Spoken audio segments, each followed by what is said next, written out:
comum na nossa região. Nós sabemos que o polo maiorzinho é positivamente carregado e o polo menorzinho é negativamente carregado. E quando nós começamos a estudar circuitos elétricos, antes de 1800 ainda, final de 1700 e cacetada, a galera supôs que as partículas que se deslocavam no fio eram positivas, já que os opostos se atraem e os iguais se repelem. O sentido da corrente elétrica que se supunha é esse sentido aqui, para a esquerda na parte superior, para baixo, para a direita e para cima, ou o sentido anti-horário. Tudo bem?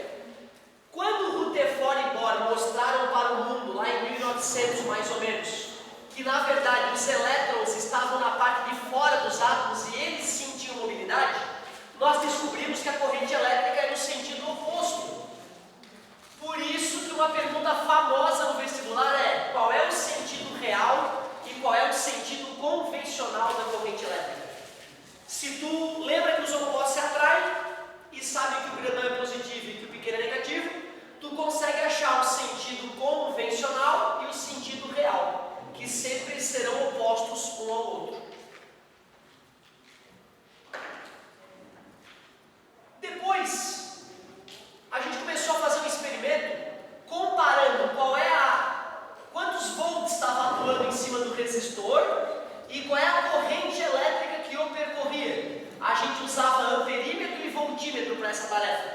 E o que nós percebemos? Nós percebemos, ao fazer uma tabela do U e do I, de quantos volts estava atuando no resistor e qual a corrente que o percorria, nós percebemos que, por exemplo, para 10 volts era 20 amperes. Se eu dobro para 20 volts, 40 amperes. Se eu triplico para 30 volts, 60 amperes. Isso se pareceu tão forte, todo tipo de material que a gente colocava ali parecia obedecer essa regra. Aí o Ohm escreveu primeiro a lei de Ohm. A corrente que percorre o resistor ôhmico é diretamente proporcional à tensão aplicada sobre ele. Com os avanços dos estudos, resolvemos definir resistência elétrica como U sobre I. Isto não é a primeira lei de Ohm, isto é a definição de resistência elétrica. Nesse caso hipotético, qual é a resistência elétrica? Vamos ver. Vou pegar do meio ali, 20 volts dividido por 40 amperes, dá uma resistência de 0,5 volt por ampere. Interpretação física: para que nesse resistor passe 1 ampere, eu preciso de meio volt.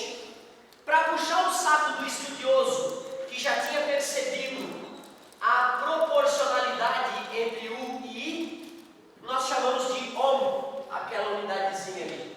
Ohm. O que é Ohm então? Volt por ampere. Volts por ampere é o mesmo que Ohm.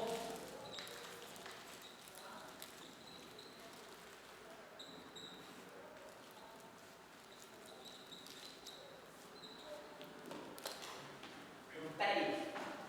A gente fala ampere, então pronuncia o E geralmente no final, mas dane-se a pronúncia, quero saber da física.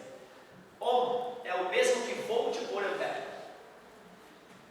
Esta definição de resistência elétrica, eu vou passar a usar ela no formato URI. URI. Assim nós não vamos esquecer jamais. Cuidado! A primeira lei de Ohm diz que o R de um resistor ôhmico é constante. E isso só é válido para a temperatura constante. Para temperatura constante. Legal. E aí eu te mostrei os 3 circuitos mais bobinhos que poderiam existir usando essa fórmula, né? U igual a R vezes I. Hoje nós já vamos fazer mais circuitinhos. Mas antes de te mostrar circuitos mais complexos, já que eu comentei contigo a primeira lei de Ohm, eu gostaria de aproveitar o embalo e falar da segunda lei de Ohm. Então, a primeira coisa nova de hoje, segunda lei de Ohm. O Ohm começou a perceber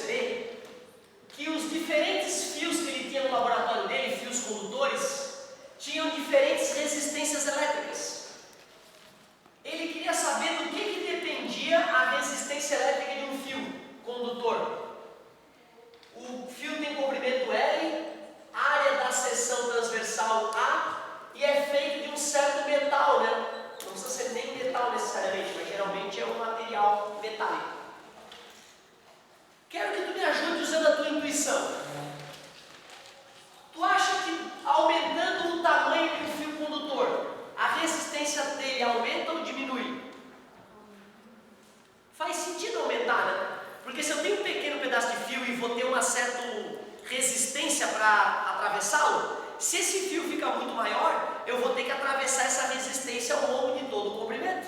Ou seja, quanto maior o comprimento de um fio, maior sua resistência elétrica. E é claro que ele não fez isso intuitivamente, ele foi para o laboratório e mediu, né?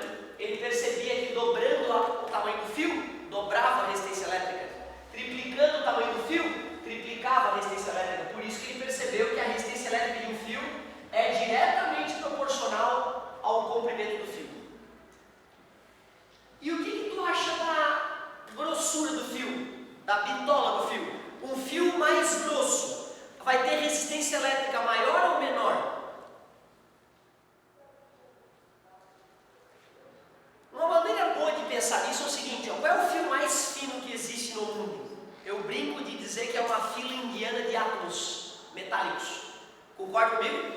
O fio mais fino que pode existir é um átomo do lado do outro, fazer uma fila indiana, certo? Quando eu falo isso, as pessoas riem. Na verdade, nos teus smartphones, os fios lá dentro, condutores, têm 3 átomos de espessura, hoje. Está bem próximo do limite que a gente consegue, né?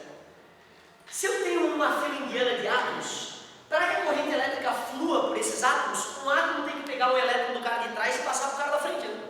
Aí o próximo átomo pega o cara aqui e passa para lá. Imagina que eu dobro a espessura desse fio fazendo 2 filas indianas de átomos. Tu concorda que a quantidade de agentes transportadores de carga vai dobrar? E quanto mais grosso é o fio, mais átomos eu tenho lado a lado, cada um conseguindo passar o seu elétron para o cara da frente. Por isso, quanto mais grosso é o fio, menor a resistência elétrica dele. E claro, isso eu estou tentando te provar usando a tua intuição. O Ohm fez isso em laboratório. Ele dobrou a área do fio, a resistência caiu pela metade. Ele triplicou a área do fio, a resistência caiu a 1/3 do que era.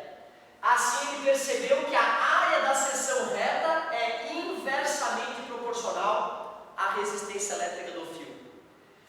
Só que outra coisa que incomodava o Ohm é que um fio de cobre e um fio de alumínio, mesmo que tivessem o mesmo tamanho e a mesma bitola, apresentavam resistências elétricas diferentes. Ou seja, o material do qual o fio é feito também tem a sua influência. E aí o Ohm resolveu chamar essa característica de resistividade, que a gente vai usar a letra grega Rho para registrar isso aí. Resistividade. E é isso que é a segunda lei de Ohm. A segunda lei de Ohm nos permite calcular a resistência elétrica de um condutor, conhecendo o seu comprimento, a área da seção e a resistividade do material que o compõe. Vamos dar nome aos bois aí. Resistência elétrica. Área da seção. Área da seção transversal. E aqui o L vem do inglês length, né? Comprimento, length, na verdade, length é comprimento.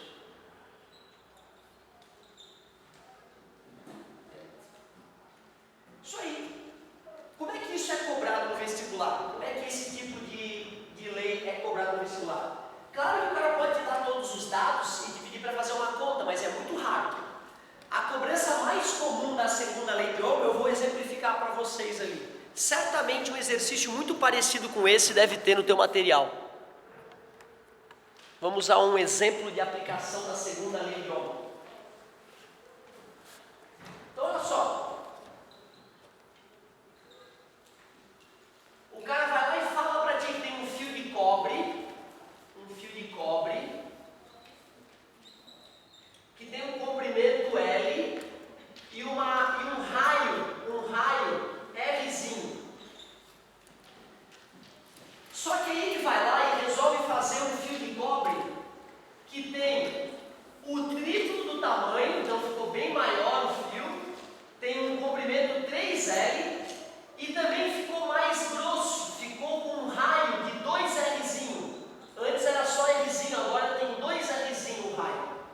Se a resistência do primeiro fio é R, qual é a resistência do segundo fio? Essas questões, cara, elas tiram o chão da galera, né? Porque não tem número. O aluno fica desesperado.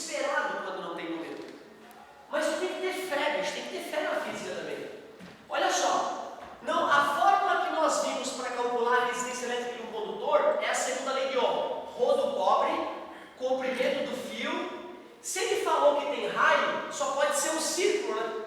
E qual é a área da circunferência do círculo? πr ao quadrado. Se ele disse que o raio, né, da seção é rzinho, eu posso dizer que a área, então, da fórmula, né, em vez de A, eu vou colocar ali π rzinho ao quadrado.